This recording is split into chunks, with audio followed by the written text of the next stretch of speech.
စကြဝဠာရဲ့အကြောက်ရဆုံးအရာ black hole တွေစီကိုတွားလဲကြမယ် black hole တွေဆိုတာတက်တန်းကုန်ဆုံးသွားတဲ့ကြယ်ကြီးတွေပောက်ကွဲပြီးကြံခဲ့တဲ့အရာတွေပါသူတို့ရဲ့ဆွဲငင်အားကဘလောက်တောင်ပြင်းထန်တယ်လဲဆိုရင်စကြဝဠာမှာအမြန်ဆုံးဖြစ်တဲ့အလင်းရောင်တောင်မှသူ့စီကနေလွတ်မြောက်အောင်မပြေးနိုင်ပါဘူး black hole ရဲ့အပြင်ဘက်ဆုံးနယ်နိမိတ်ကို event horizon လို့ခေါ်ပါတယ်အဲ့ဒီ event horizon ကိုဖြတ်ကျော်သွားပြီဆိုရင်တော့ဘယ်အရာမှပြန်ထွက်လာလို့မရတော့ပါဘူးတင်တာ black hole ထဲကိုကျသွားမယ်ဆိုရင် spaghettification ဆိုတဲ့ဖြစ်စဉ်ကိုကြုံရပါလိမ့်မယ်ဆွဲငင်အားကအောက်ခြေနဲ့အပေါ်ပိုင်းကွာခြားလွန်းလို့တင့်ခန္ဓာကိုယ်ကခောက်ဆွဲဖက်လို့ရှေ့ထွက်သွားမှာပါနောက်ဆုံးမှာတော့ singularity လို့ခေါ်တဲ့အဆုံးအစမရှိတိတ်တင်းနေတဲ့အမှတ်လေးစီကိုရောက်သွားမှာဖြစ်ပါတယ်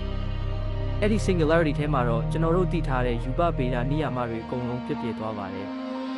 ဒါပေမဲ့စိတ်မပူပါနဲ့ကျွန်တော်တို့ကဘာနဲ့အနည်းဆုံး black hole ဟာအလင်းနှစ်ထောင်ချီကွာဝေးပါတယ်